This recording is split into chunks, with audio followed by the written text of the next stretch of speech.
Oof. Ooh, I threw my back out. Oh, here we go again. Yeah. I think last time that was the case too.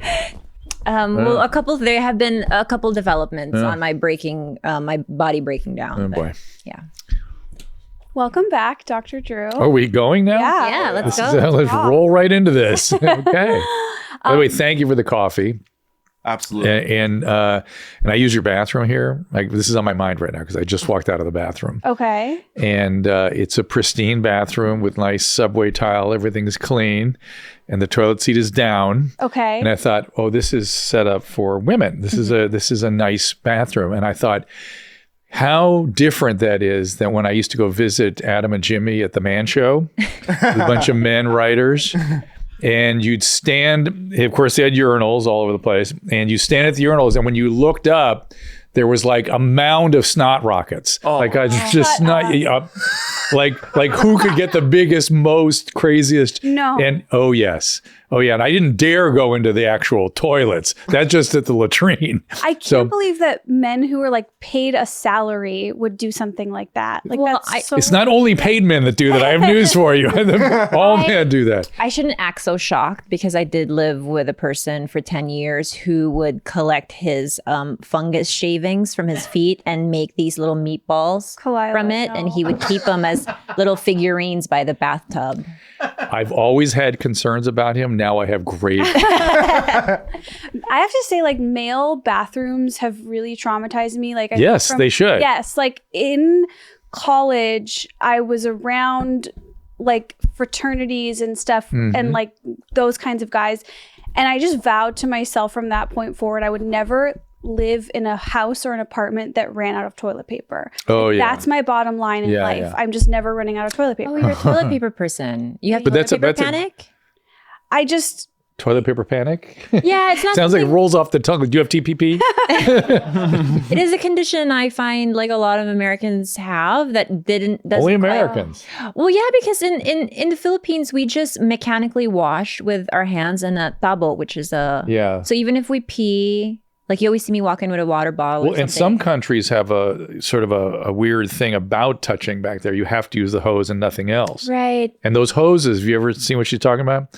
no. They come out with, they could put out at least a 1-story fire, the force that comes out of those things. Yeah. I also have a theory that I think that only men should have to wash their hands after they use the bathroom, no matter what number it was. I think that women like wipe and do everything and they don't need to wash. They're ninjas. Yeah. They're absolute anal ninjas. That's absolutely what happens. Perineal ninjas, to be fair. You're right, because I don't take sloppy shits. We certainly do. Men certainly do. That's our specialty. I'll Oh my remain God. anonymous. How did I let us into this? I can't believe it. Let's keep going.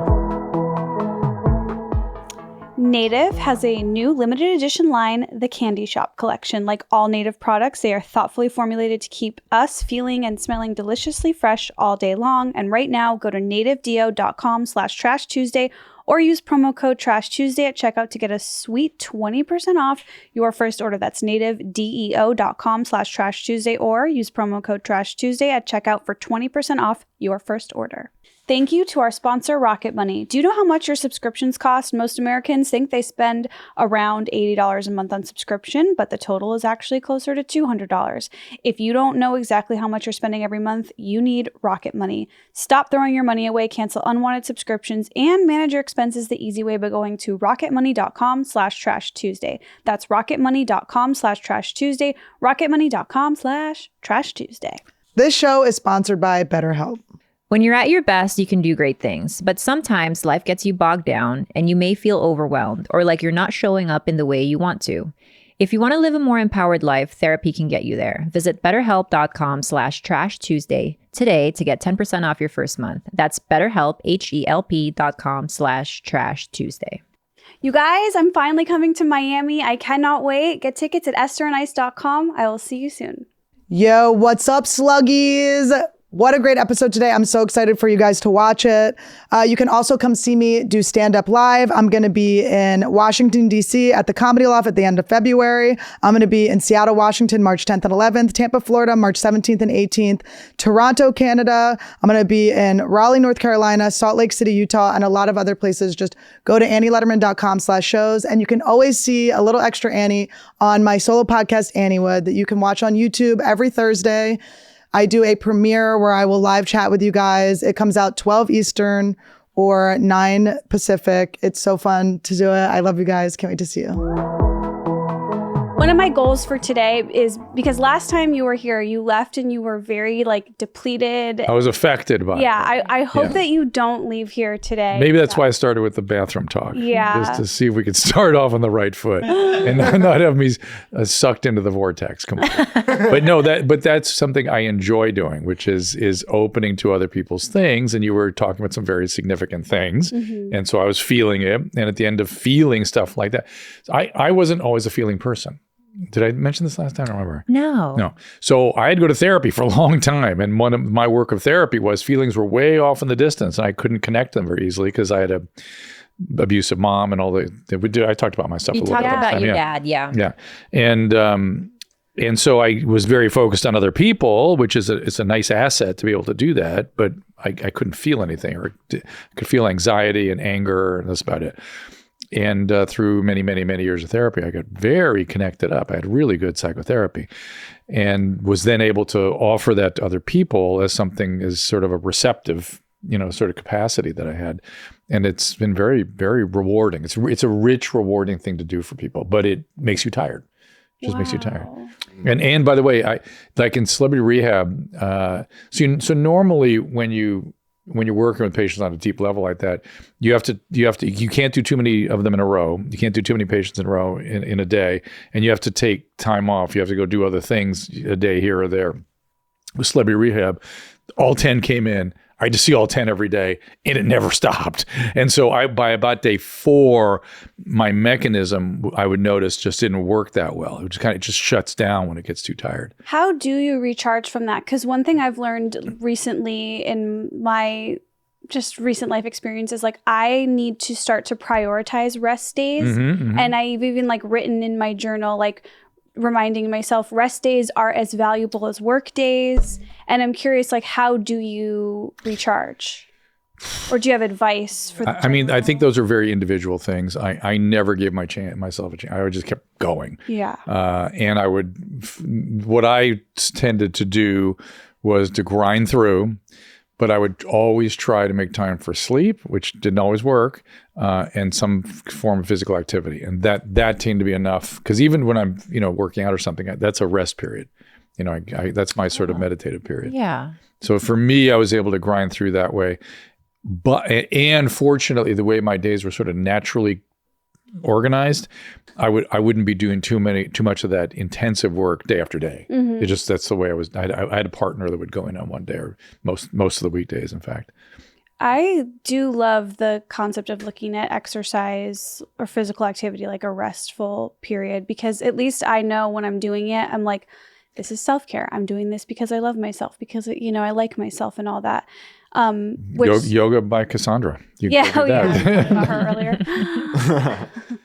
Yeah, I think of exercise as like not I have to do it. I get to do it. Oh my God. Exercise is really key for me. Sorry. Same. And there's always a pattern. You can always tell if I'm having consecutively bad days that there's a good chance I just have not worked out in a while. For sure that affects me. For Same. sure. But when you say bad days, what do you mean? Sluggish, unmotivated, feeling like, there's like the world is heavy on my shoulders. I cannot, like, simple tasks around the house I don't feel like doing. So that's usually associated with whether or not I've done nice things for myself. And one of that is exercise or diving or getting in the water or doing some sort of like physical stuff. I think I need an update on you, because I really don't know what's been going on. Oh, yes. And I called Bobby a couple times. He does not return my call. Even though he doesn't? Even though he promised on stage he would reconnect in a more... I mean, I literally he got down on his knees at one point, or did I get on my knees? Who was it? Was it him on his knees? On his knees. Yeah. And I just remember somebody on somebody's knees and promising. It sounds And he seemed good then. And then something happened with you guys, and I don't know what has happened. I hope everybody's good. Are you?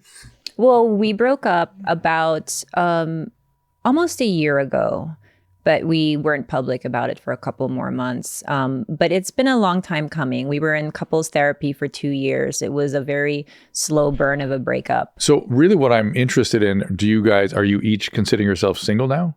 Yes. You're single. Fully everything's single. good. And that's He's that. seeing a lot. He's really like having a good time. He's seeing a lot. Yeah. Well, a lot. yeah. A lot. And a part of me is like, oh my God, how is he doing that? I have, Meaning you would want to do that, or? That's what I wanted to ask you. I have a really difficult time with casually dating A lot of people do. having sex casually. I like to really connect with someone and kind of have the feeling that there's a mutual liking of each other before I have sex. So. And I'm jealous of the other side. I'm jealous of Right. Bobby. Or how about women that can do that? Yes, there are and plenty of women yeah. that can do that. Yeah. But they, in my experience, most women that celebrate that end up sort of depleted. It ends up men don't get depleted by that. They can get sort of what I see men doing is hurting people and then feeling really bad about that. But women actually get depleted by making themselves so vulnerable and then nothing. Right. So it's to me, and by the way, you're not 17. You know what I mean? It's. But the point is, you're an adult, and so that's a more adult kind of move, which is I'd rather have something of substance. But what is so if we've been broken up for almost a year, or right around a year, like what is the protocol for when someone is ready to jump into another relationship, or is that just on an individual basis? It's on an individual basis, but I think generally, sorry, I got something in my throat today. Generally, I think it's a mistake to jump into another one. I think really what you got to do, there's a lot of the process of socializing and dating has been taken away, right? We're either hooking up or we're getting a relationship. When in fact, what's healthiest is spending some time with people, maybe going out for a while, getting to know them. Who am I? Who are you? How do I understand myself in relation to this person? What do I like, not like? And then 10 other people that I go, just hang out with, spend time with to see how I fit and what I like and don't like. When you've been in one kind of relationship for a long time, particularly one that if it has any traumatic bonding in it, you're just going to do the same thing all over again. Oof, okay. Yeah, right? Isn't that what's going to happen? Yeah, or you may go the opposite direction, which is really the same direction.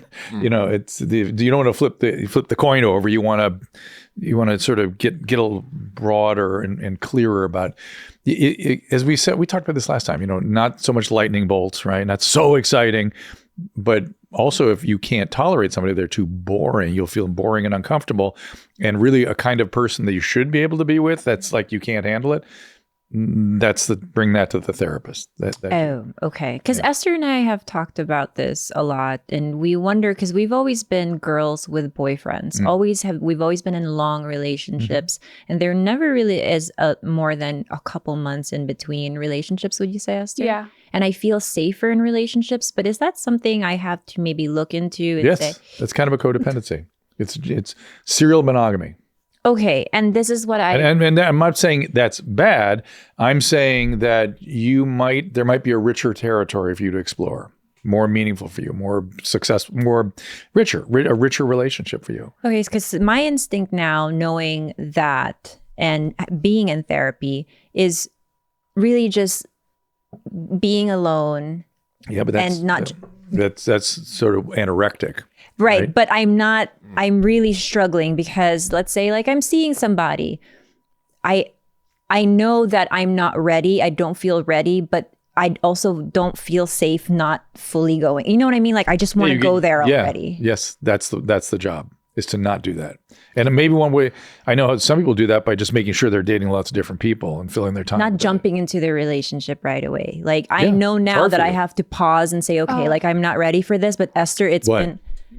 That's hard for you too? Like, I just can't even imagine, because when I like someone, I know right away, and I'm like, let's go. Like, let's go. Let's move in. Same. Like, there's just no world where I can hold it back. And in fact, like in early days of relationships, not just the current one, but like before, in my head, I've had to be like, I really have to stop myself from saying out loud, I love you. Please don't leave me. Please don't leave me. Good boy. Like, literally, I say that in my head, I've said that.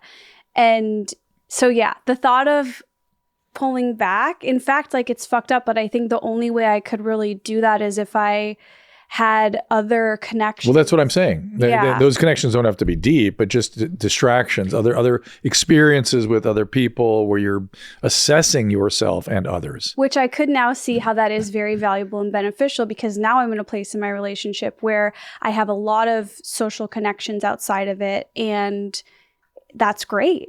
It's great. Like, it's so great for my relationship that I go and get dinner with this friend on this night and do this and that. Like, so the relationship that you got sucked right into and jumped into. Well, I sucked it all in. However you get there. It was all me. But it's hard, and it can, and again, in today's world, it's very fucked up how people are exploiting each other, and you're not really sure what people's motives are, and I'm glad I'm not dating. Well, what are your thoughts then on just prolonging a situationship?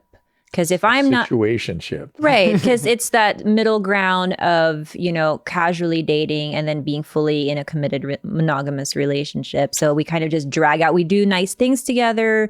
We, there's definitely deep feelings there. But because I'm not ready, I in my head, I shouldn't be in a committed relationship. So the label isn't there. And so I don't know, like, I know a lot of young people are opting to be in situationships. I think one of the easy ways, again, the way to avoid that, it seems to me, is don't have sex till way down the line, right? Because that automatically intensifies everything. It just intensifies everything, right? Dr. Drew. Yeah. Or if my doors are always open, but very quickly. I understand, but then maybe. I don't know how you manage this. Maybe do that with more than one person, just so you don't get too deeply. But then who knows? Listen, I think the exercise is about boundaries, right? That's what we're talking about here. We're talking about how to be still yourself and not merge with another person. And sexuality is a lot of merging activity. It's where you lose body boundaries even. Yeah, and you like that, and that's right. People like that. But if you want to change this, you got to kind of practice not doing that, for a while. I'm not saying for a year even. I'm saying for a few months, or just to see how it goes. And in the meantime, in your mind, there's so much good porn out there. Relax, you're going to be fine. You're going to be okay. That in your mind, you're going to be able to sort of experience lots of different people and hold your boundaries as part of an evaluation process where you will choose somebody to go a little further with. Okay. And then whether that goes further than just a situation, that's a hard question to answer. This is good to know. Yeah.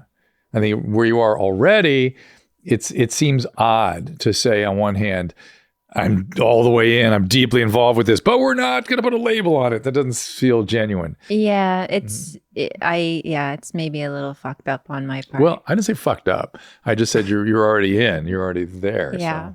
So, and I understand now you're like trying to push your way back. No. You're like sliding down the hill.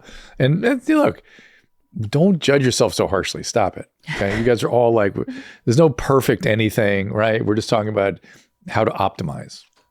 How to make things as good as possible. I'm glad that you said that, don't judge yourself, because I am really trying to be a lot nicer to myself. I want to be friends with myself. I want to support myself. I'm working on this thing where when I feel something that would normally I'd be like, oh, I can't believe I feel that. I can't believe I'm sad about that. Like, I'm trying to just be like, I notice that that's making me sad. And instead of rather than laying the judgment on top of it. Yeah.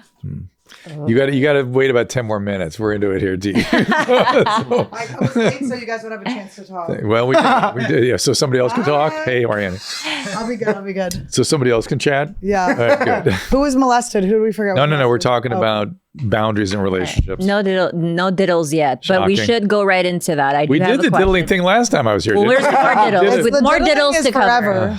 Infinity Diddle. Okay, so this Mass is, yeah, diddle. you're right. Oh, that's Wait, a so- really cute band name, Infinity Diddle. Infinity Diddle. So let's finish where we were. Yeah. I feel like I'm just back to the self-judgment. People throw around a lot of judgmental terms about themselves and other people these days. Everyone knows what personality disorders are and this kind of thing. I think you and I talked about this, that I get very disturbed by people being pejorative with labels because, for instance, particularly as it pertains to personalities, they're all adaptive in some way. That's why they exist. They have assets and liabilities.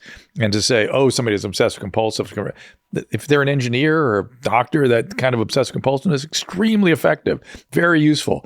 Maybe a problem in relationships or you can't get the feelings. But even narcissist, if you're, at war and he's out there in front with a sword, that's the guy you want out there. The guy who feels invincible. And so, yeah, it can be kind of hard in relationships sometimes. There are some liabilities that come with it. But don't think about anything you think about who you are and what you are as all good or all bad. I do see the silver lining with having been diddled. Like there is an asset. I mean, the chosen ones. Hello. Hotties. We know how to rock a diaper. Esther wouldn't know Annie. Wait, I'm glad you guys are saying this because last week we talked a lot about I'm discovering that I was emotionally neglected as a child. And not a brag. And I find myself seeing the positive in it a lot. Yeah. So remember I said I couldn't get in touch. We were talking about my bullshit a little earlier and I couldn't touch on feelings, but I was very focused on other people. Well, that focus on other people is laser beam. And so I can really, now that I'm connected to feelings, I can use that to feel what's going on with other people. Before it was just the way I survived, like making sure my mom didn't yell at me and my dad wasn't an asshole.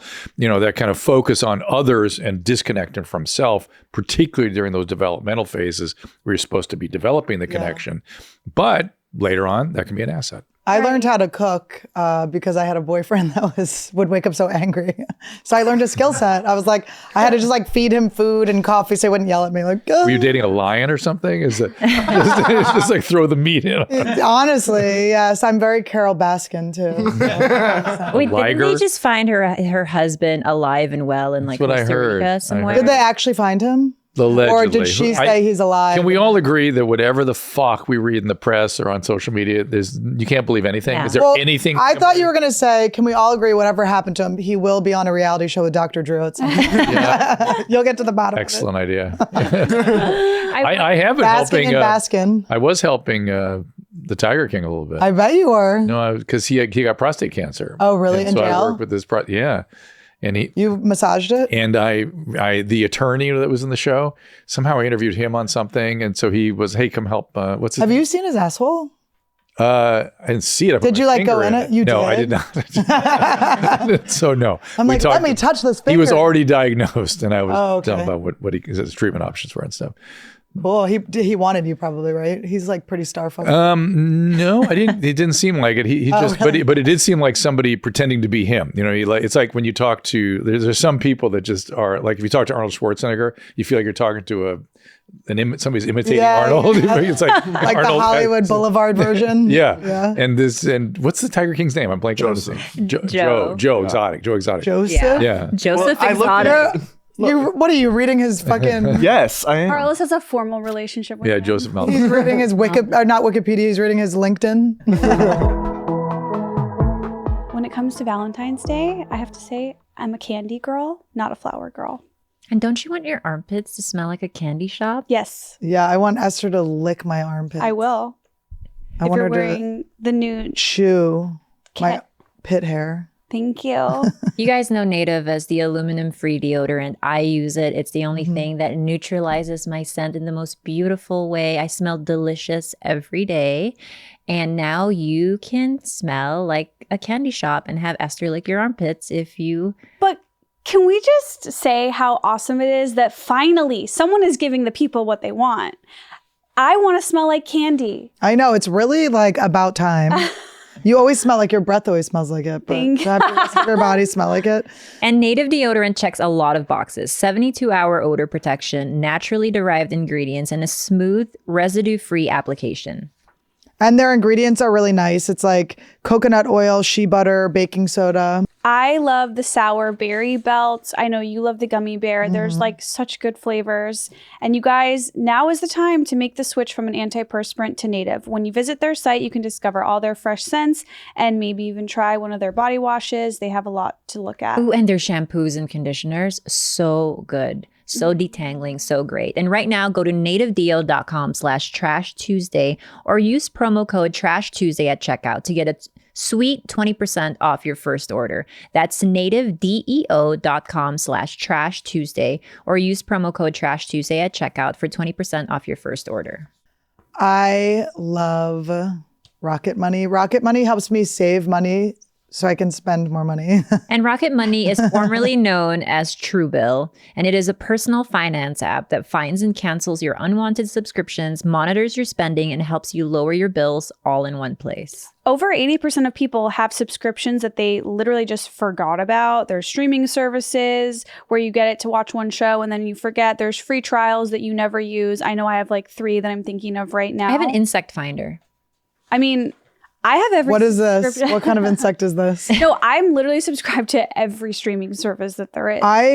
I'm subscribed to very embarrassing things, like I really, bet. really, really humiliating, weird, and so many different apps to edit. I have like 50 million editing Same. apps. I can't keep up. No, the photo collage apps. Never ending. I know. And they're from like, when have you even done a photo collage in the past 10 years? I've never seen one from you. So you better have not done any. Stop throwing your money away and cancel unwanted subscriptions and manage your expenses the easy way by going to rocketmoney.com/Trash Tuesday. That's rocketmoney.com/Trash Tuesday.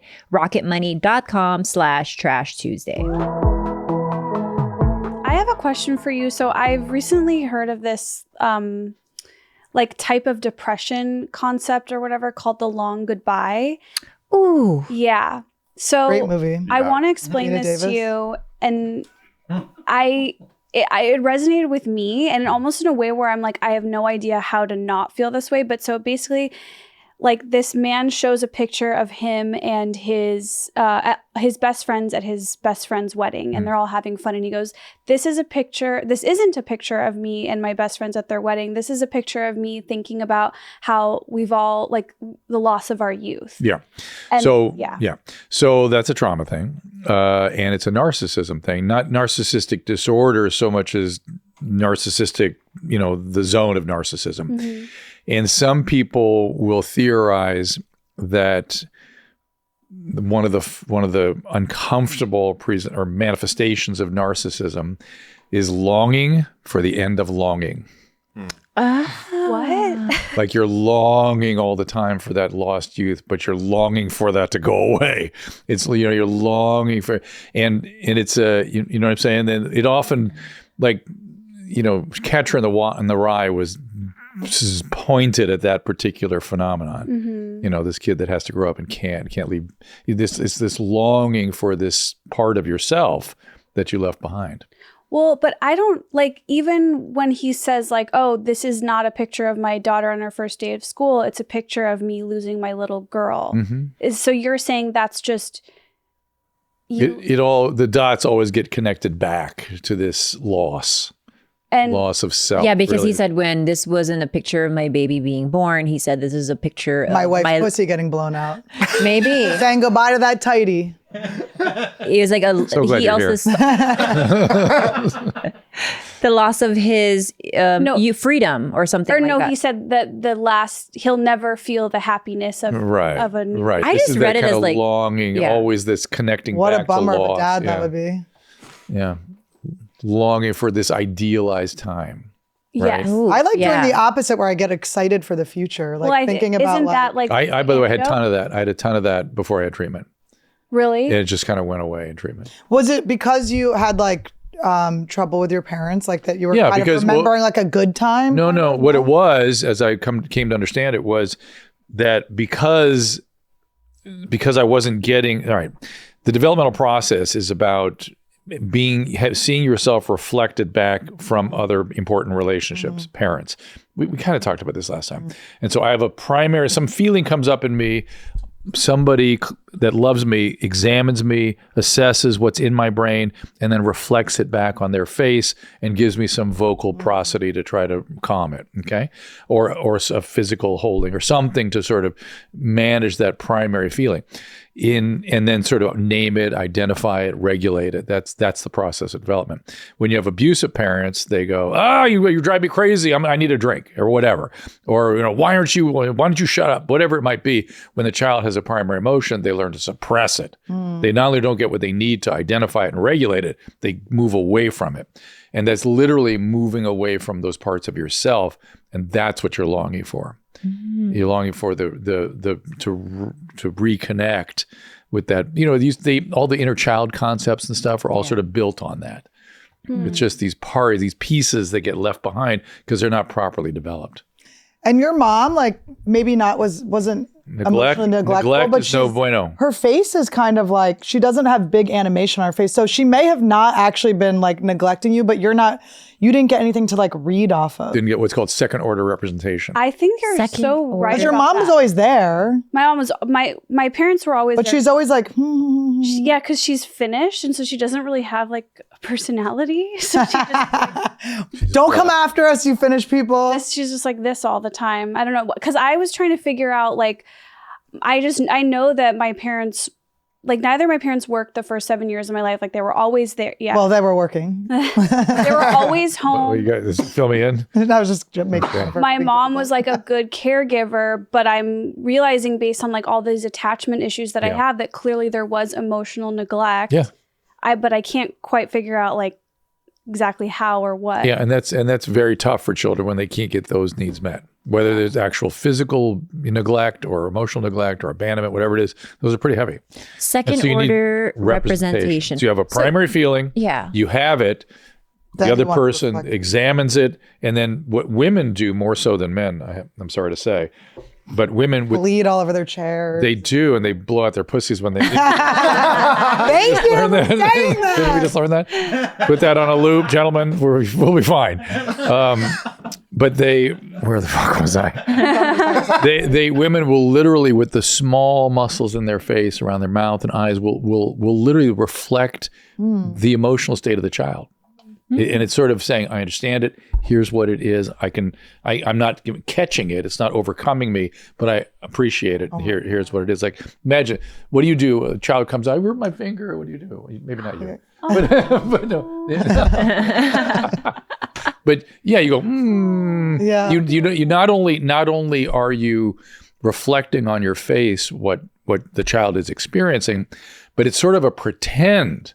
Yeah. It's kind of an exaggeration of the actual, but they start with these tiny muscles in the face, vocal prosody, our voice, our ear is tuned into this socio-emotional exchange system that allows for this to happen. So it's voice, small muscles, and then once you really identify it, an exaggerated signal that says, I don't have your feeling, I get your feeling. Right. This makes so much sense because my mom is just not a lot of people aren't, by physically. the way. It's just not her personality, emotive. Yeah. But she's still feeling you. She's just not. Yeah. It's she read to me every night, way too longer than I would like to admit. You're Mom, I thought you meant the story went longer. Mom, it's time to go. Wrap it up, bitch. She was asleep for 3 hours when Mom wrapped it up. I think I have lack of second order representation at the gym. What? So this week or when I'm with a trainer, he has a hard time figuring out how much weight I'm supposed to carry because he says I don't show outward. So you're on your face because you've repressed. You're not showing it on your face. Yeah, so you're not good at that. If I'm doing Bulgarian split squats, say for instance, he's looking at me and he was like, "Are you feeling the burn?" And I'm dying. I am So, but he's like, you're looking like you're cruising, and I'm like, I am dying. So you're in therapy right now, right? Yeah. Does she? Does she give you a lot of expression and emotion as you're saying and feeling things? I think so. Okay, pay attention to that. Yeah. Pay attention to that, and see and ask for it, even if that's what you need, and you'll start to see that you'll feel more comfortable on your own doing the same thing. It's like just that. That's probably something you've gotten a million times from your therapist. Right Oh my God.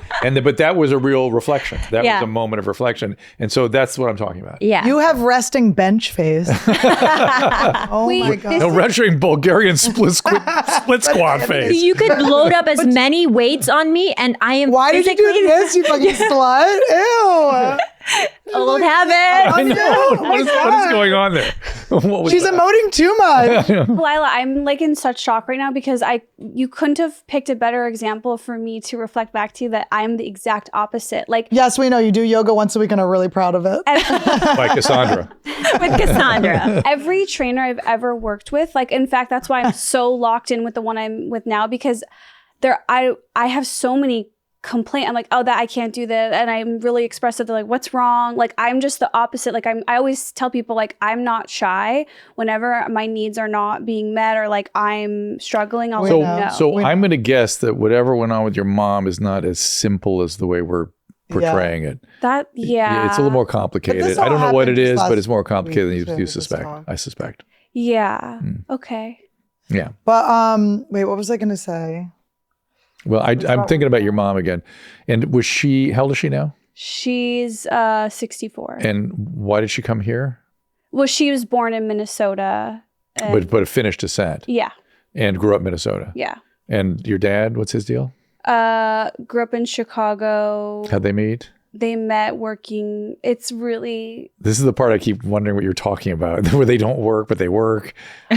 What happened here? It's like there's a lot going on. It's good though. I don't Well, this know. may help me. Well, it may, if you we don't want to out anybody, but if there's a way I can understand a little better these people we call your parents. Well, Hi Were guys, they thanks hippie? for watching. We love that you support the show. Were they hippies? No, my dad was both of his parents passed away, so he lived in their house and was working at the Cook County Treasury Office. Met my mom. They like fell in love. Okay. He didn't want to marry her, and so she broke up with him. And then like 2 months later, she was upset, and then she got over the breakup and called because she wanted to be friends.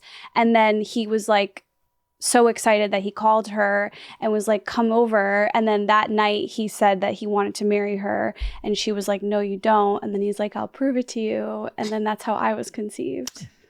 So romantic. Wait, this is why you chased your ex-boyfriend, because you're still expecting him to go, all right, let's do this. Yeah. I need you back. Let's have a baby right now.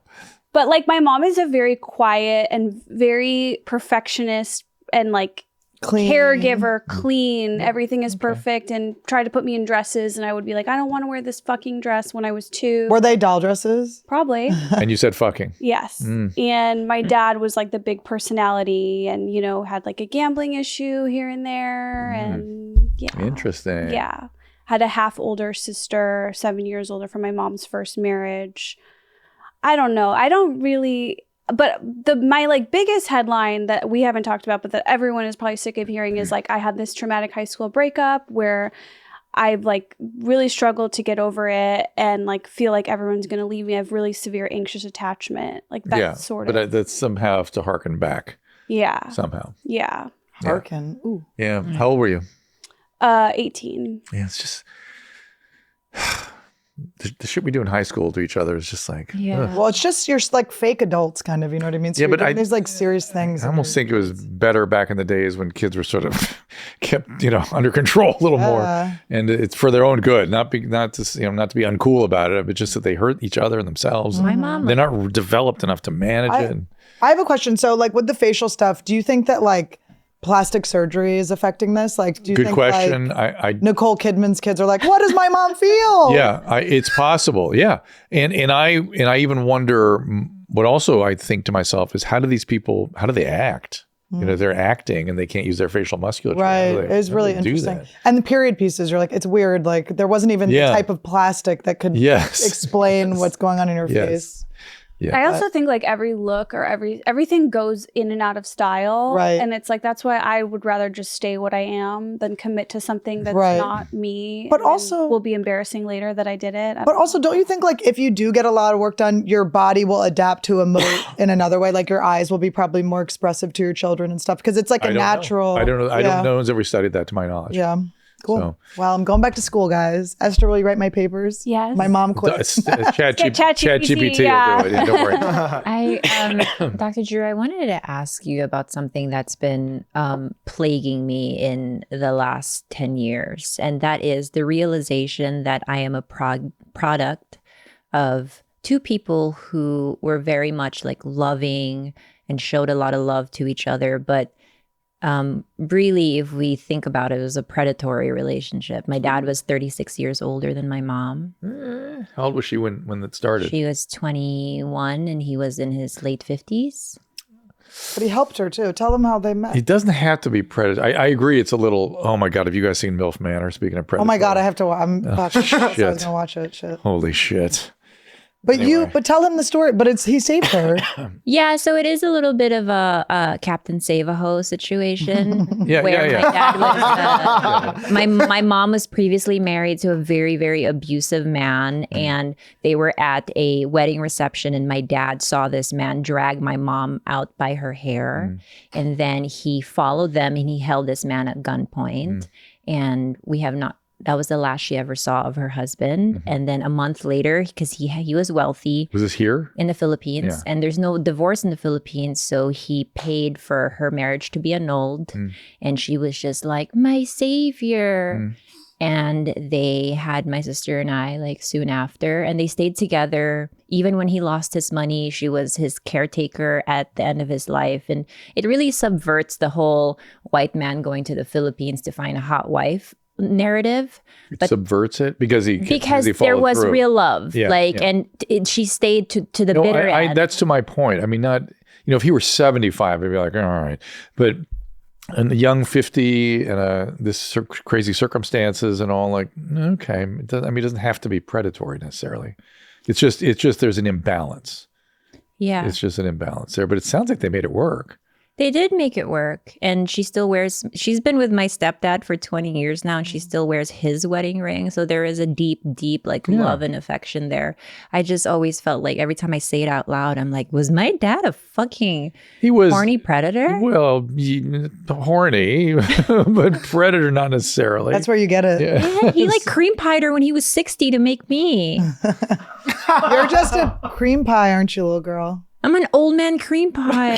High five. We're all from old sperm. All of us are from old daddy's sperm. Yeah. Except you know what I'm thinking about? Like my dad was who I thought every time he like if I would be like, Dad, and he didn't answer, I was like, Dad's dead. Like that's how old I thought he was. He was 41 when he had me. So if I have kids, I'm gonna be the age my dad was when I was like this decrepit, crusty old man. No, it's true. I would put a mirror under my dad's Yes. nose Oh yeah. No, after- I would check when for I'd him. come I would home. check under his Yeah. nose. How old were you and how old was he at the time? He was in his 70s So you were already. like, you're adult almost. Yeah, he died in 2003 and he was 79. So like he was born in 1924. Like this man was old. Yeah, yeah. I've never known him to be anything but old. I guess. Yeah. And then people like when he would come visit me in school or pick us up, he'd be like, is that your great grandpa? Not even grandpa. It was great grandpa. Is this an elderly man you've adopted and bring food to? When I first moved to LA and was always having car problems, and like I was once like AAA called me and they're like, make sure you call your grandfather. He's really worried about you. And I was like, I don't have a grandfather. Oh, my dad. You're like, my grandfather died a long time ago. I remember like my last grandparent died when I was, I think 15, which I was like, oh my God, I can't believe I got a grandfather for this long. And then like you see people that are our age and they're like, my grandma passed away. And you're like, you have a grandparent. Yeah, yeah. Like this is just such different times of their lives their parents had them. I don't know if I said this to you last time. I think I said it to you. But I have a very strong feeling that EMDR would help you. Like a very strong. Would help you process, that really access stuff like that in a way that you never had before and integrate it in a different way. Okay. And I would look at it from recommend a different place. even. MDMA myself. Think- The MDMA therapy, you can do that. But EMDR, which is the eye movement therapy, you know what that is? Yeah. I really have this strong feeling that that Okay. would be very helpful Do you for you. have someone I do. specific I should do. tell you? Yeah, I just had this like flash, like, oh, this would be perfect. Now, is it so? What it is it's like, is it moving like the parts of your brain you're using? It is. when you're thinking about It is. It's kind of a hypnotic technique, right? Mm-hmm. So it's releasing a part of your brain to allow it to connect to the other parts. Mm-hmm. You're not wired up properly when you've had certain traumas or certain parts of yourself are left behind. It takes. I was in therapy for 11 years to hook that all up. EMDR makes that much quicker. It's a much faster way of doing it. And so it's a very intense way of getting at things that your brain doesn't want to get near or doesn't want to, it wants to hold it and experience it the way it always has. And to go into it in a real way and get at it and, examine it, it's hard. It's hard. And EMDR lets you do that. And it's intense. It's an intense experience. You've done it? Well, I did Brainspotting. And it was a very, very, it took a couple days for me to come down from that. And I felt kind of traumatized by it, actually. Well, that's not well done or not well chosen for you. I realized that soon after, and I never saw her again. You shouldn't be traumatized, but you can feel kind of like something's wrong. Like I'm not supposed to feel like this. That's a common feeling, but you are. because you're accessing the part You're that you've asking been the stuff your avoiding brain the doesn't fucking want you to time. access. And For me, it was like I was like stuck for 45 minutes, and I was dry heaving, like vomiting, and I didn't really say much. But I was like locked in a place that was really. If you're gonna be driving, just do ayahuasca. So no, this is I really know. interesting because we're gonna bore everybody shitless with this one, but they are.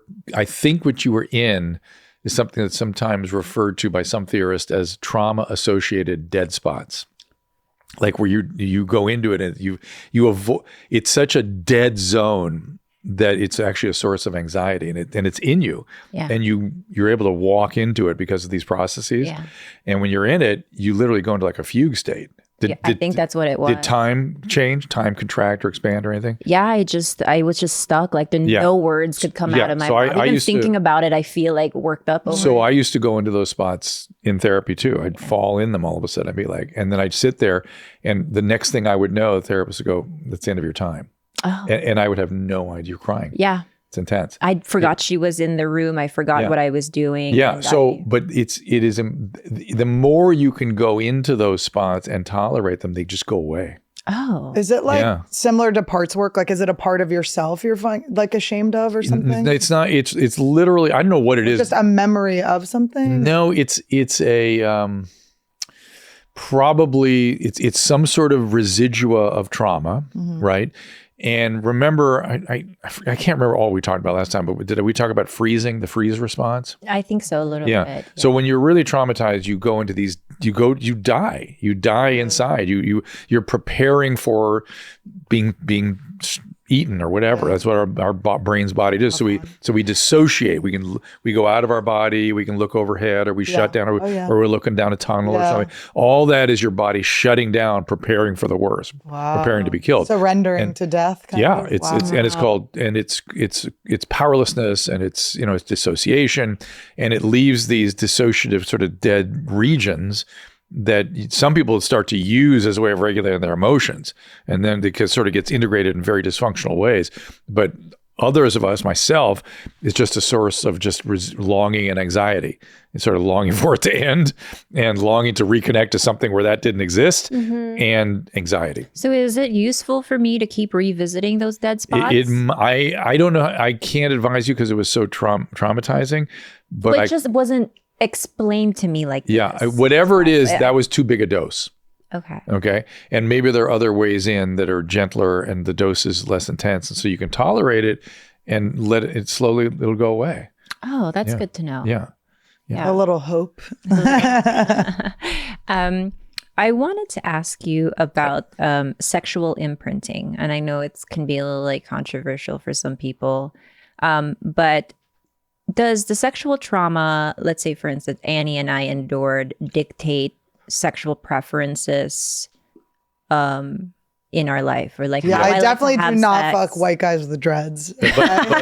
All right. You took that from me. You took that from me. Well, You took that from me. But as you know, you can avoid too. You can go into an avoidance strategy. The same thing. But And that is what I want. Is a Of white course guy with fucking dreads. For of course, example- it has to, right? Yeah, It for has to. example, I have a friend of mine, or actually more than a couple of my male friends who've experienced like some level of sexual trauma early on by like a family member. They have they have a lot of shame around it, but they reenact it. Yeah. Do you know how many times we've gotten molested? It's like, because this is what I understand, what I've heard. You can tell me if I'm wrong, but you, like, when you have a trauma when you're young, like that is sexual trauma, you find other opportunities that are similar, like start out the same way, Yeah. and you go into them hoping that you're going to work it through. So, And then you just keep getting molested. This is the part people don't talk about. No. It's a little more specific, which is people don't talk about what trauma does to attraction. Right. It makes you attracted to people and circumstances. No one knows why this happens. It's irrational. The brain is just this way. It makes you attracted to people and circumstances that are just like the original trauma.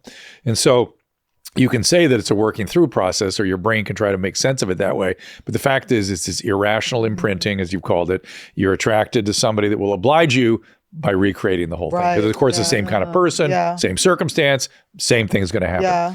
But back to your original question, does it have to be re-traumatizing? No, it doesn't. Like, it can be playful. People can use it to master it, and they can get off on it too. And it may always be a preference of some type. Okay, And- yeah, and that's what I wanted And that's to know. okay, but you have to work through the trauma. But is it Don't just okay? keep Yeah, don't keep having redoing it, yourself, because really what happens, let's say, I don't know, you're physically abused in some way, and that becomes sort of a thing you incorporate into your sexual behavior. Yeah. It can easily just go just a little too far, and you're re-traumatized. Okay, so me being like a cuck, say for instance, like the idea of watching someone that I love have sex with someone else, that rage I feel is the blood goes rushing into my pussy. But I know that I am Do you have a also name like for that? like my claws are out. Yeah. My claws are out, and there is a level of like I can almost not take this. Like I'm trying to. I thought push that's what myself. Brainspotting was. But is like, is my wanting to be like cucked? Yeah. Just so like it is. Nikki Glaser had something like this too. She was talking to me about, and he goes away in therapy because obviously, Were you sad about it? You're like, oh no, it's my favorite thing. I mean, you can play with it as a fantasy, but to actually do it, it just destabilizes relationships. Yeah, It's so I see that. unstable. This is the thing. We're when we get into these relationships where we're all being vulnerable, we're vulnerable. And so, you have to keep it simple and keep it safe. And if you bring things in that make it debris. make it rock, where you don't know what feelings you're going to develop towards another person, or this, or how angry you're going to get at the cuckolding participant, whatever. It's all unstable. So it all makes things unravel. I cannot be Cup holder? Like a cup holder? Cup holder? I cannot safely be an experimental whore in my relationship. Safely be an experimental whore. Do you think you can? I really think sometimes I can, but I know what you mean. There are some days where I'm just like, I can't handle it. So, It's a way of sabotaging. yeah, I think you're right. And maybe we always talk about how we self-flagellate. yeah. And right, it makes you tells you things about yourself that are kind of not true. It's almost like if I can handle this moment, then it's going to do away with all the jealousy, Nope. all the insecurity Nope. I've ever felt. No, And it doesn't. no, not going to work. I feel like jealousy and insecure stuff is just self-love, right? Isn't it just like being like secure in yourself? Because even if you do get cheated on, it's like, Yeah, it's Not about complicated, you. right? I mean, it depends how deeply involved you are What and how the much fuck of a does life. self-love mean? Yeah, I don't like terms like that anyway. I don't. Like that is so, you know what I mean? Like I feel like anyone. well, would if you say- trace everything back, it's like this, it's the How about- opposite of how- self-love. Like it's like you're like, it's some like deep Yeah. insecurity about So yourself. where it's I like, think more that the way I don't talk about safe love. I talk about being fully integrated, whole, and being able to regulate your emotions. well, because I just feel like whenever that's to I'm me like, is as good as it gets. if I'm like upset outward, it's usually something I'm not giving myself because Because you didn't pay attention, because you're not fully integrated, Right, right? So 'cause some I'm like, part of you yeah. wasn't getting attention. It wasn't present with you. and then I'm in the moment. triggered because because And so it's that's really the not thing self-love; it's self-integration. Self, sort of. There you go, bitch. Did you like that? But Oh my God, who are you? You can do. Sam, our intern. Oh my God. Sam, turn. Nice to meet you. Is there food being distributed? Holy Listen. shit. Yes. Well, That's so funny. if you want to do shit like Love that, your outfit. don't do it. I'm good. Thank you. Don't do it. Thank in a you for having relationship. that boundary. Nobody ever Okay, has the so- Go fuck around all you want. Do that. Go do all the craziness. But then- not but then- in real intimacy because that will destroy it. It won't feel cucky if I you don't don't care care. and love about the person. you- Why did you point at me when you said you don't care or love the person? love the person I'm loving? Okay, See? bitch. No, she's saying you couldn't be a casual cuck. Oh, See? I love you. Yeah. too deep. How about this? Oh, geez. What if your boyfriend What about all those blocked you? topics up on the board there? They look interesting. Don't you want to talk about that? I have always felt this one phenomena that I could never, I just always had a lot of self-blame for it, whatever, until one of my best friends had the same thing. And I was like, there's something to this. And I want to know what you think. But we were both in a situation where someone did something bad to us. Mhm. And rather than acknowledging that someone did something bad to us, we both separately, in order to cope, pretended like that wasn't the case. Of course. Because we didn't want to ever see ourselves as a victim Right. of that. Because what women do to themselves over and over again is blame themselves for everything that happens. Big inventories. How did I do this? What did I do that? Blah, blah, blah, blah. Lauren Savant is a dear friend of mine, and she and I used to do radio together. And she's the potted plant lady from Weinstein. And she said when that happened, she immediately went like, "Oh my God, what did I do? How did I give him the idea that? And why did I come down here with him? And what did I do? Blah, blah, blah, blah." And she would kind of over the years told us about it, would laugh about it, but really the whole while was sort of taking responsibility for it, which was not okay, ladies. But there are fucking assholes out there. You didn't do it. right. But then on top of that, with the self-blame, it's all self-blame, but it's also, I would never let that happen to me. But in a way, that would never have happened to me. Well, so who knows? clearly, Who knows? but that's the coping is I'm like, right. oh, That's the way of avoiding powerlessness, right? Yeah. So you a way of maintaining control over it. I was the one that caused it. Mm-hmm. Therefore, I'm not powerless. yes. What? That's normal. But also, I think what's missing from this too is like, hang on one twist. Are you doing a lot of stand up right now? A little bit. Why? I just feel like that you need to feel more powerful. You need to stand up and own the crowds and stuff. If that makes sense. Yeah. I mean, yes. There'd be good practice. It would help you master those feelings of not wanting to feel powerless. Well, I'll say this, like that the specific thing I'm talking about was years ago, and it's not really on my mind a lot, but it was just recently brought up because someone had said the exact same thing where they're And I'm not saying, and I'm really not, I'm just reacting to you. yeah, okay. That I think that would be You think that interesting. I need to step into like and feel powerful. I'm not sure quite exactly what I meant by that, but I thought you were talking, I bet stand-up might fulfill that. it popped in. That's Yeah. interesting. I've been reading a lot of books on leadership lately, so maybe there's something going on. When you guys do stand-up, that's a crazy thing. You're standing in a room in front of a microphone, a little stand Yeah. in front of everybody, telling stories about, crazy, vulnerable shit. And if you don't get the right reaction, you die. You die up there. I mean, But think even about when you do just well, think about- you kill. I know. Like, But it's there's always think a of the negative. words. The words we use for comedy Yeah. is funny. You either kill or you die. It's Yeah. something. Well, I guess what I wanted to say, like, not to take away from this, but because you had said this on Annual too, like, it's like you, like, where women take on this like blame or whatever, but Yeah. there is also, I think, like, so much societal blame. Like whenever I've come out with something, it's like I get like attacked. Like When you I come out did with do something. something. When I come out with something that has been done to me, I get attacked. And I guess it's like I'm trying to get strong enough to just like not even hear those voices. That's always so bizarre to me when there's so many things about human behavior that when people sort of react to it, I can't even believe it. Yeah. And this is one of those things. Yeah. It's so pathological when Right. they respond like that. But just you're gonna have to see it as that. It's pathology.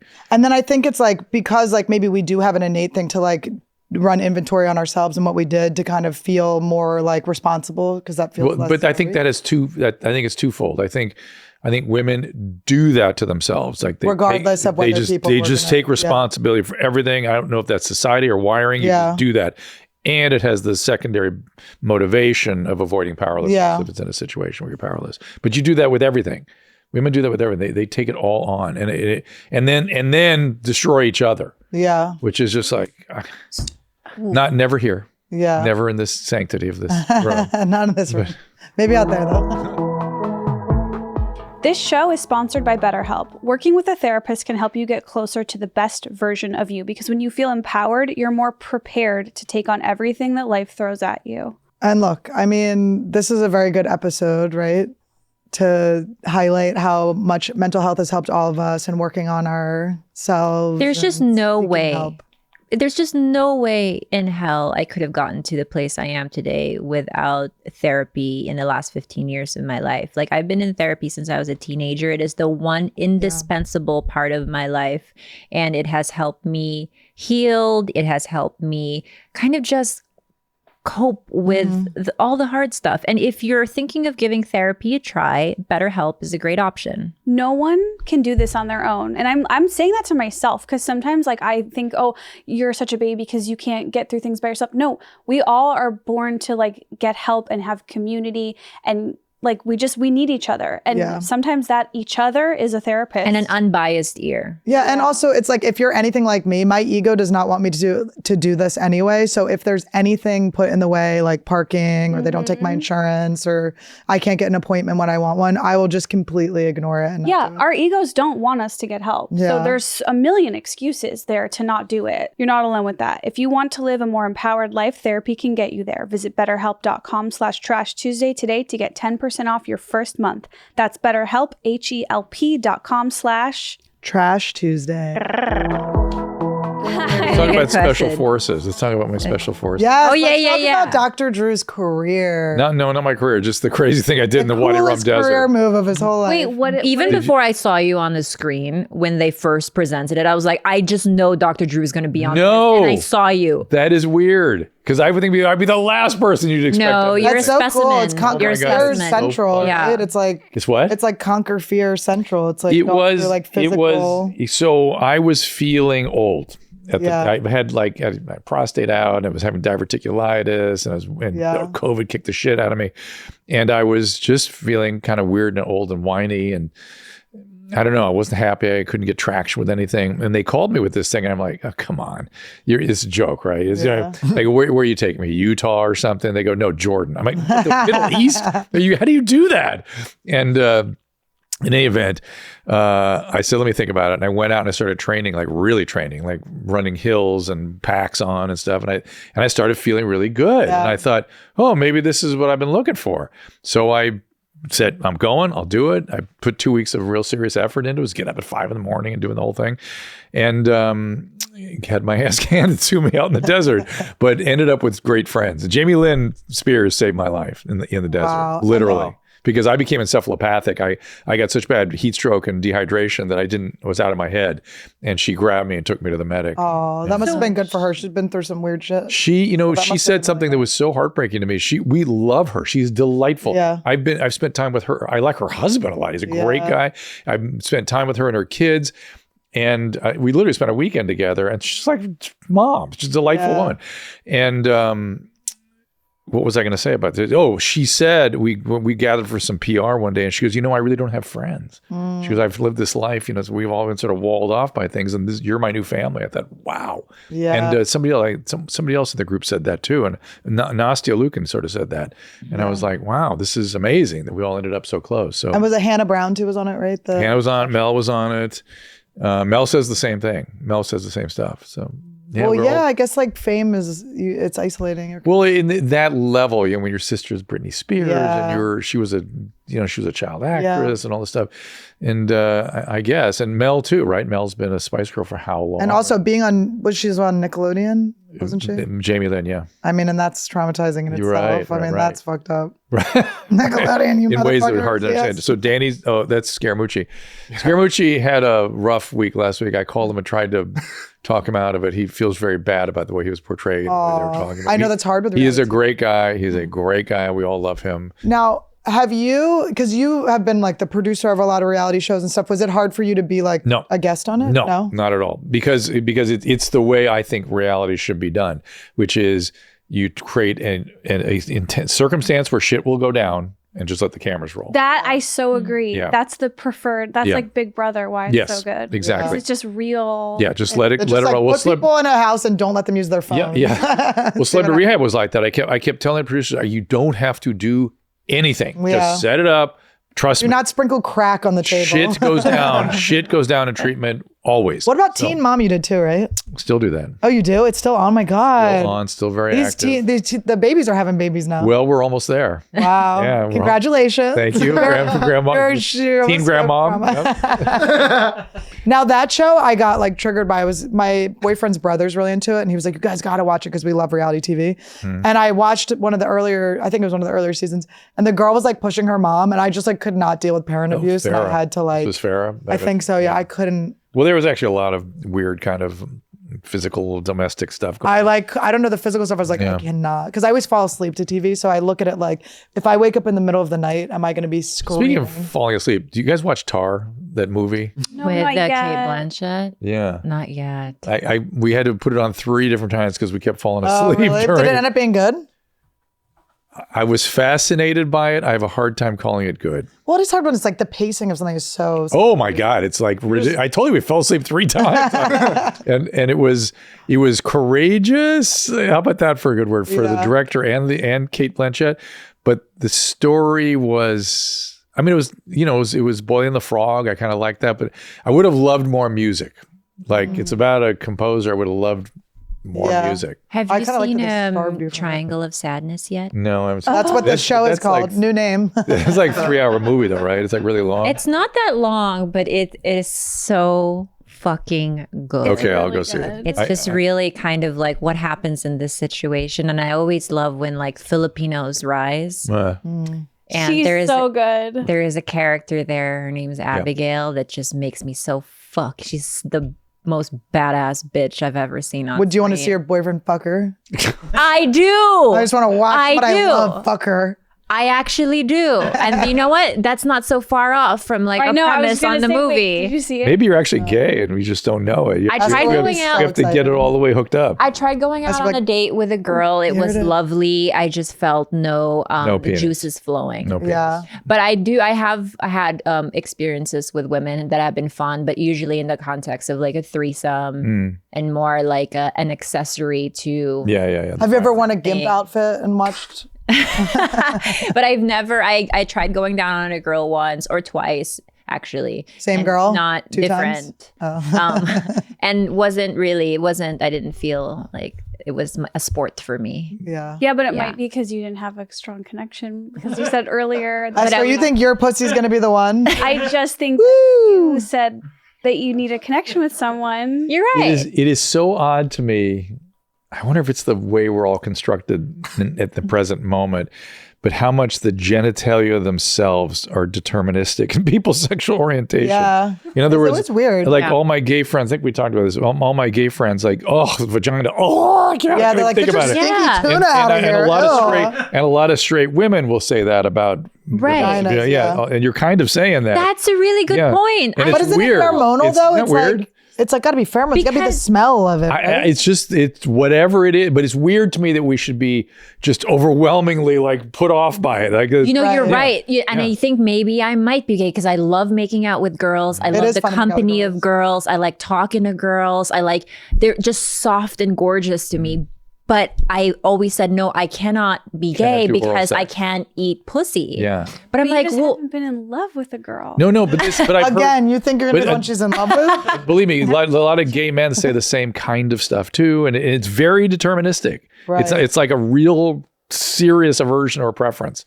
Yeah, I've had gay friends where we also- make out, but it never goes like below the belt. But maybe you could. but I also offer a lot of like, I always say like the men that I'm attracted to, like I love half gay boys is what I always say, because They must if a love guy is pretty open or open with me about having had experiences with men, I What kind Adam of used to call half mo. I love watching a half mo in slow mo. But it turns me on and it makes me think, oh, this person's so sexually open, not restricted by their genitalia, and sex is Do probably you like fun watching with them make out with guys? I don't kind of care. I used to, in high school, in college, I used to always make I had this one beautiful gay friend who was just so cute and so lovable. And I would always, Dan Gower, I'd always be like, make out with him. I got off on the power of them my pussy just got wet. I know, of them making out with these little shorts that were so cute. But I do watch gay porn though a lot. Yeah. Yeah. Todd watches lesbian porn. male Men and women. I watch anything that involves any type of touching I like. You don't have to go into extreme stuff. No. What's extreme? I don't know. Do you need more sort of imagery that's more intense? No, as of lately, I've been trying to learn to masturbate to memory only, and because I'm trying to cleanse the palate of the 4K porn stuff that I've been indulging in. You were saying to me the other day when I was talking to you that women are more listen to erotica. I said that women. This is not a universal thing, but men generally like. Stormy Daniels said this to me. She used to come on Loveline back in the day. Really? And wow. She went from performing to producing and directing these films. Okay. And one day I was interviewing her for something, and she goes, "Look, I produced a ton of these films. I produced them for men and women, and I learned with absolute clarity what the men want and what the women want. The men want to see people having sex. The women want to know why those two people like each other so much that they want to have sex." Oh, wow. And she goes, "I have to have the story and the end. There's got to be some intrigue and some this and some that before it's sort of." That is. I was watching the Buccaneers game with Josh Potter and with my boyfriend Todd, and they were getting all into the game and everything, and I was going do you think Tom Brady's upset about Gisele still? I was Googling his ex-girlfriend. I was how old's his kid? We were just laughing so hard. I was being such a girl about the fucking game. Wow. But they didn't. Now that I've read up more on it, they didn't break up because of football. It was the FTX thing, right? Yeah.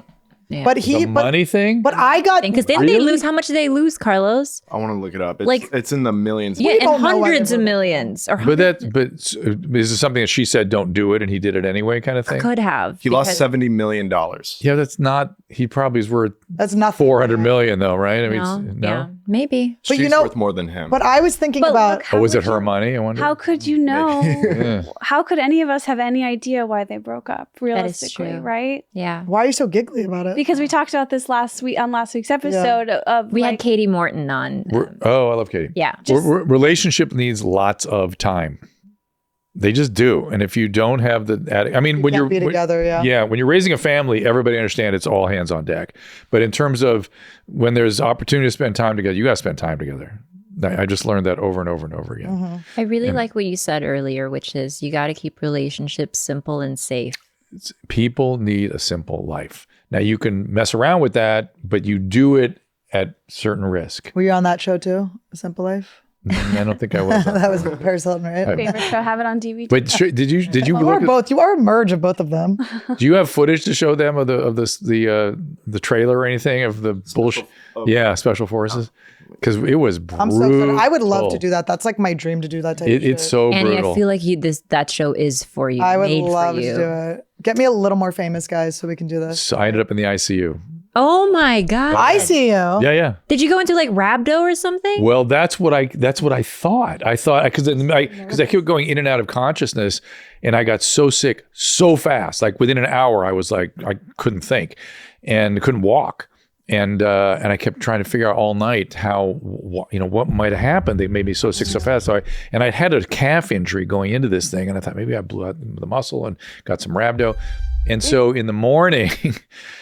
I had so many crazy experiences in the hospital. I had to manage my own fluids. It was crazy. yeah. Were But you so grateful to be a doctor? Do you think you would have been dead if yes, you were one I don't know what would happen. It's hard to imagine. And Kate Gosling was in the room next to me because she fell out of the helicopter and hurt herself. And, shit. oh yeah. Fuck. Oh yeah. Her big vagina didn't It didn't. No, she was all. her down. She has so many kids. There's I'm no not sorry about your parachute. vagina.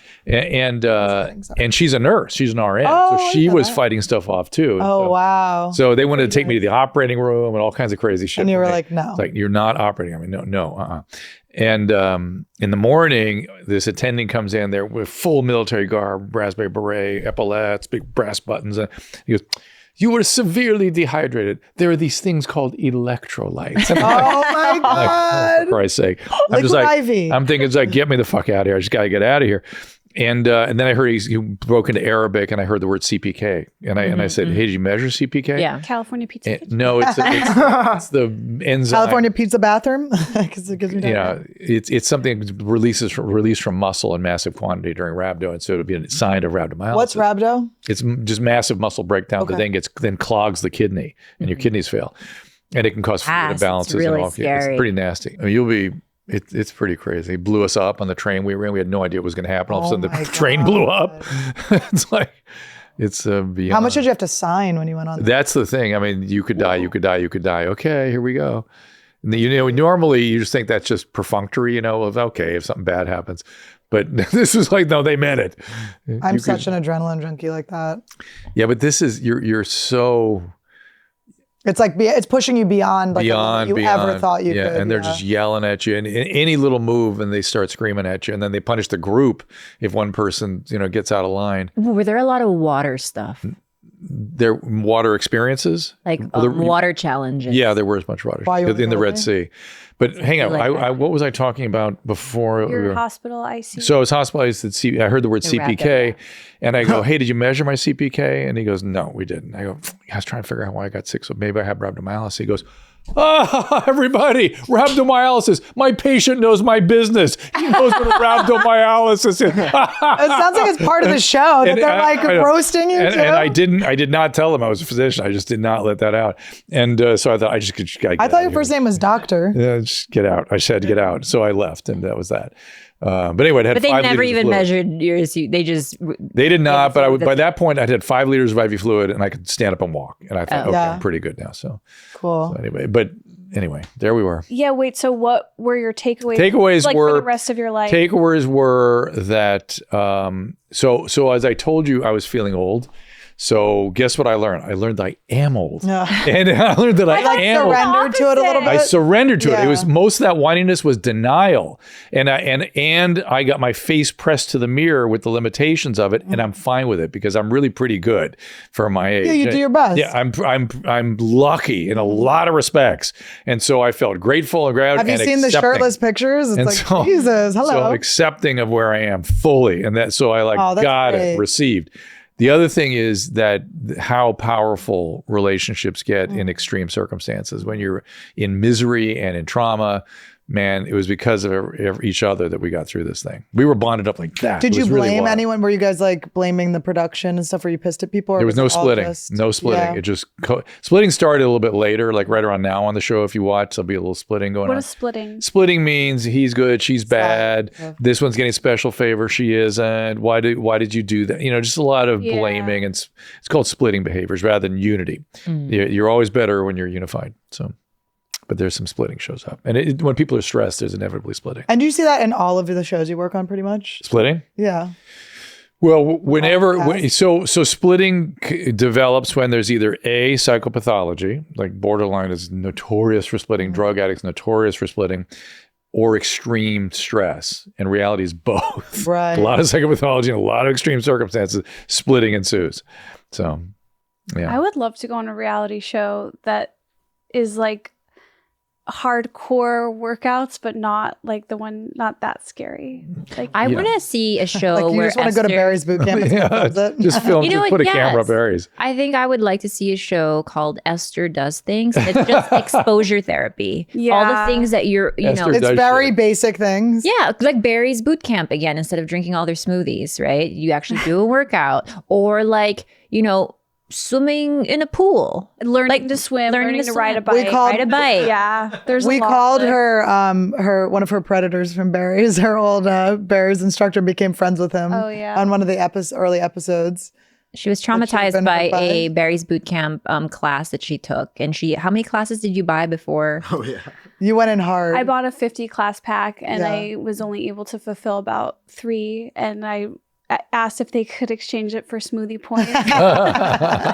Did they? No. And he was so funny. The teacher called him just like, you lazy bitches, pretty much. It was funny. He was great. Because the instructor that she was terrified of in Barry, she didn't even tell me his name. I was like, let me guess, it's Kyle, because Kyle is my favorite because he's so very mean, yeah. like authoritarian. You like all that, yeah. I just like tell me what I'm supposed to do, and I don't need a lot of praise. I just need to know that like I'm getting my bang for the buck, which is I'm here to work out and die. So that's what I'm getting. You would not do well on this show. No. No, you would. So you want to do, there's maybe an Esther version. I would it would be like the sleepovers when I was a little kid. Can you come Mom, come get me? Because they just scream at you constantly. Wow. It would break her though. It'd be good. You get through it probably. I don't know. You'd be calling lawyers though. You would be funny. You'd be like tearing up contracts. You said that you don't need a lot of praise, and I'm just curious because I'm going through this like phase in my life where I want to do what I've been calling the reassurance challenge, like where I go 10 days without seeking any reassurance from someone. And I'm just curious, like I feel like everything I bring up, you're just gonna be like, you need EMDR and severe therapy. But No. The other, get up on stage and just suck it up. Like, just take the punches.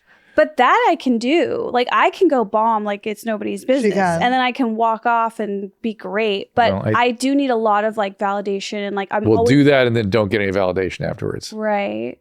Yeah. But I try to find my praise like somewhere else. It's not that I don't need praise. I wasn't given praise when I was younger. Yeah, me either. Because my mom was somebody who was bullied, beaten, humiliated her whole life. So when she had us, the praise that my sister and I got from being like, swimmers, all of these things, she took for herself. And she wasn't going to share it with us. So the expectation was for us to this is baseline behavior. You just have to be good. That's baseline. You have to be fast. That's baseline. And you're not going to get anything from me. If you don't do that, you get beat. That's it. So like, but I do like praise. I just kind of find it not in the moment of like exercise or because I'm used to not receiving it at that moment. Yeah. I see. It's specific to that. Yes. So remember, we talked about how some things are not all good and all bad. That's a good adaptation of a bad situation. But that's good that you can put it to good use. Yeah. I like when my trainers are like hard on me, but also like at the end are like show me a little pride. They're like, you did it or whatever. I like both.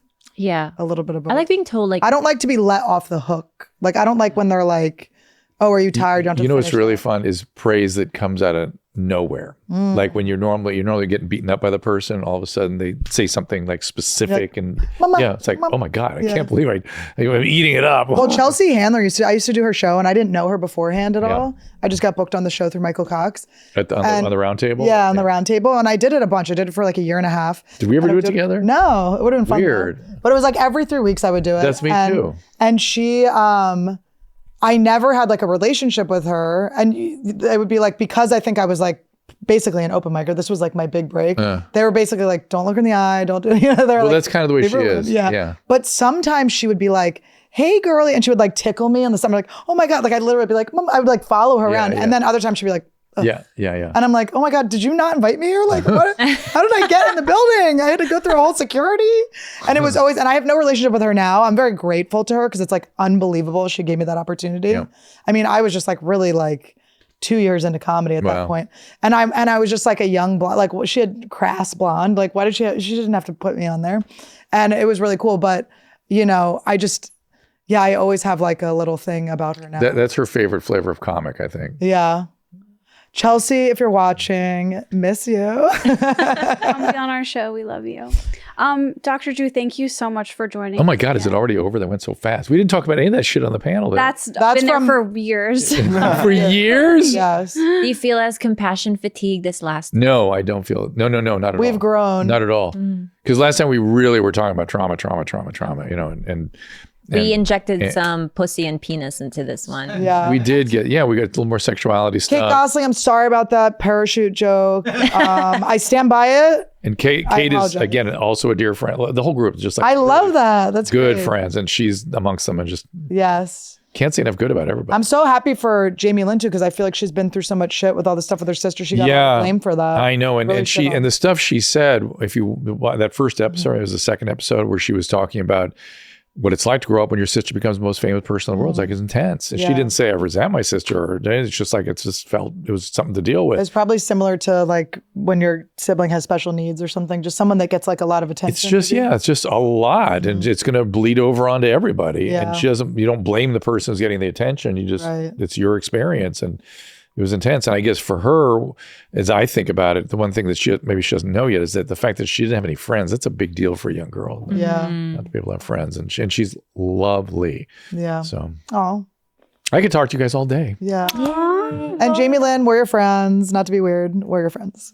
Come hang out with us. You'll have to come back, and everyone will check out your show. Yes. And So my wife will kill me if I don't promote this. So we do a streaming show. I had to postpone it an hour today, in fact, because to do this. But Tuesday, Wednesday, and Thursday at 3:00 at drdrew.tv. Check it out. On Wednesday, particularly, we do a very popular, controversial show where I am on with another peer, an ER physician named Kelly Victory. And she has a lot of very strong feelings, a little different than me in terms of treatments for COVID and how the vaccine, a lot of stuff. We disagree on a lot of things. But she and I have been interviewing all of the people that have been canceled during the COVID. So Malone and names like that, McCullough, people you may have heard of. We go through the hits, but we go through everybody, Bhattacharya, and we talk to them all. And some of them, their ideas, like, I kind of get, they're a little bit, I don't agree with them. But every single one of them, I've walked away with some sort of significant headline about the pandemic that I didn't know. Like, let me just give you a simple one. A guy named Paul Alexander was at the CDC and the NIH when they were trying to figure out what to do to, mitigate, use non-pharmacological mitigation of the pandemic. The term social distancing was made up, and 6 feet was just pulled out of a hat. Wow. No evidence for it. No, they were trying to decide between 10 feet and 60 feet, and they just didn't feel it. But we'll get people to comply with 60 feet. Zero evidence that it had any utility. Imagine it was 60 feet. I know. Can I tell you, just while we're on this, like the thing that I feel like has changed my life forever and my relationship with literally government and like power forever is that there was that brief moment in time where everyone told us not to wear masks. And that has really taken my faith. That rocked you. Yeah. So I've learned a lot of things that were going on like that, where shenanigans going both ways and still underway to this day, where they would determine a policy based on almost nothing and then just cling to it like it was God's word. And this is not good in today's world, where maybe that was good. Their playbook was the AIDS pandemic, where I admired everything they did. I was part of that. It's why I got involved with radio. Yeah. Anthony Fauci was telling us, you got to go out and tell people they're going to get AIDS, blah, blah, blah. So that was why I got involved at Loveline, one of the reasons. And the playbook was use fear, simplify messaging, repeat it over and over again. Don't worry about the details. And that's what they did this time too. And that's not good in a social media world and a 24-hour cable news world. That is the wrong move. The move now is transparency, explain, spend whatever time necessary to let them know what your thinking is. And they just refuse to do that. And now they're refusing to look back and acknowledge where the mistakes were made. And they're becoming increasingly obvious. So anyway, if you have any interest in all that stuff, we get into all of it. We get into everything: vaccines, not vaccines, masks, not masks, and how it all evolved and the history of it and the excesses. There's nothing more trustworthy than someone who is able to go back and say, okay, I was wrong about that. Oh my God. That's what we should, it's how else do we not make the same mistakes again? I know. When someone doubles down, that to me is like, okay, you're out. You're completely Well, that's everybody in the unreliable. government right now. And it's very disappointing to me. And that's scary. Like, I would rather someone be like, we don't know everything. We're doing our best, and we're going to make mistakes along the way. Some of it is they became so religious. Whenever a doctor is an evangelist or a scientist an evangelist, run. That's how we got the opioid epidemic. If you really look at the opioid epidemic, how it played out and how COVID played out, exact same playbook. I mean, it was exact same phenomenon happened. But you always find some rogue evangelist in there that get control of the regulators and the state societies and the governors, and then it's on. And then anybody that says anything different gets crushed and ruined because all these organizations are there to do that. And it was a bad time. I had to deal with that with the opioid crisis. I was being sanctioned by everybody. Why? Because my heroin addicts had little unhappy faces when I did their pain assessment, and I wasn't willing to give them an opiate. Yeah. How cruel. Yeah. Oh, Lord. Literally, I was sanctioned by everybody for that. Wait, okay, a little bit of a shift, but because it's like not trusting government, I recently had this conversation with my dad that like blew my mind and changed everything about like how I looked at his life. He basically like the first, I don't know, 5-10 years of his adult life, he was dodging the Vietnam draft. Oh, same with my stepdad. Yeah. He's a draft dodger. That's how he ended up in the Philippines, probably. No, this was my stepdad. This is how he ended up Canada. Everywhere else but here. Like, so he became a school teacher. So did my stepdad. Where? He became a teacher. You have the same stepdad? My dad is your my stepdad. Actually, because he's Jewish. They're very similar, yeah. The same guy. But like, I just can't believe the trauma that must have caused on my dad and affected his personality. That the first like majority of his adult was like hiding from the government. Yeah, but because he didn't believe in the war. My dad went, and then the guy went to he was Vietnam? he went to Vietnam. He was in the army. And the guy he sat next to when they were flying over was the first person to die. Like his friend he had just made. Jesus. And my dad doesn't really talk about it that much. Like I'm sure common. there's like a That's lot common. of trauma in there. PTSD. Yeah. But don't be too, I mean, I was around in those days, and the sort of there was a lot of what was called generation gap. That was actually what it was called back then. We had a generation gap. These guys in the horn-rimmed glasses and the white shirt and the skinny tie, they can't understand these kids with the long hair and blah, blah, blah. The heroes went to Canada.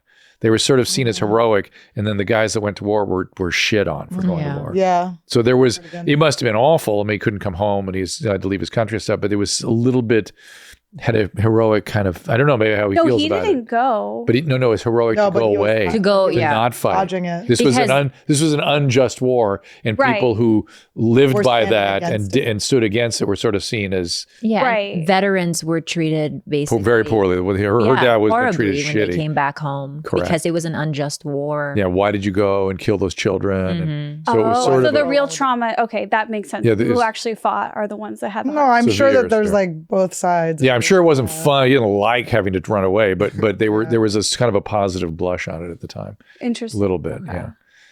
So Now that we've fully brought everything down, we've actually gotten into war. And We've actually honestly, the Ken Burns documentary on Vietnam changed my fucking life. Yeah. Dr. Drew's begging for us to talk about being molested again. He's No. Please, tell us a sweet molested story. Miss that. But you ought to watch Fog of War. Did you see that? I did see Fog of War. That was interesting. Really, really good. A couple of years ago, that was one of my favorite documentaries. But we should go on tour, the four of us, and just call the tour Wounds. What do you think? Ooh, I love it. That sounds like that sounds like something to sell tickets. The first time you came on, the amount of people who were like, "Wait, this needs to be an actual like show." Just the three of you, like just pouring your wounds onto the amount of like trying to like, I was like, is she done? Is she done? I'm like, I'm like, yeah. Like we're all just like on the edge of our chairs, like, but wait. Well, if we're gonna do this, if we're gonna do wounds around America, whatever it might be, we'd have to take questions and stuff too. We'd have to talk to other people. It couldn't just be us still talking. But you're gonna have to do EMDR. You're gonna have to do the stand up. I'm so nervous. What do you think I'm gonna find? Oh no! Why don't we all do it's not it? like that. Again, these should be hers. I'm gonna give you a person that won't do what happened to Khalyla. Okay. But you need to start setting some boundaries, and if you're gonna do the fun stuff, don't do it with somebody you're involved with. Simple and safe. Simple. I'm Keep it gonna simple. uncuck That's safe. myself. Just humans need simple. We need simple. We just do. I wish I would be. How fun would it be if orgies and polyamory and all these things were just humans could just adapt to that and thrive in it? Be fun. It'd be great. Yeah, I because wish. there's a vanity in thinking that I am an evolved human. I can handle this, but I can never really. There are armies of people just trying to get two people together. When you bring 3 and 4, it's like That's what the Vietnam War was about. It was a love story. It gets very destabilizing. Between very our dads. destabilizing. It was your dad and my dad kissing. Oh, They wrote each other letters. the last episode, the main thing I took away from that was assets and liabilities. The amount of times I've used that, Good. anytime So I said that again today, which is good. Today though, the 2 words are safe and simple, and I'm Yeah. walking away with that. So thank you so much. Yeah, again, keeping it. Dr. It's not easy, by the way, because it's fun, exciting, and it's and you can have a little addictive kind of thing going with all the other arousing stuff. But for nourishment and rich lives, keep it simple. Okay. Yeah. Okay. Good Cool. homework. Thank you, Wounds. Dr. Drew. Wounds. My Thank pleasure. you. Wounds on the road. Wounds around America. 3 gashes and 1 guy. Wounds. 3 gashes and a Guys, guy. next week for That's an a better all-new name. Bye, guys. Bye bye. 3 gashes in the guy.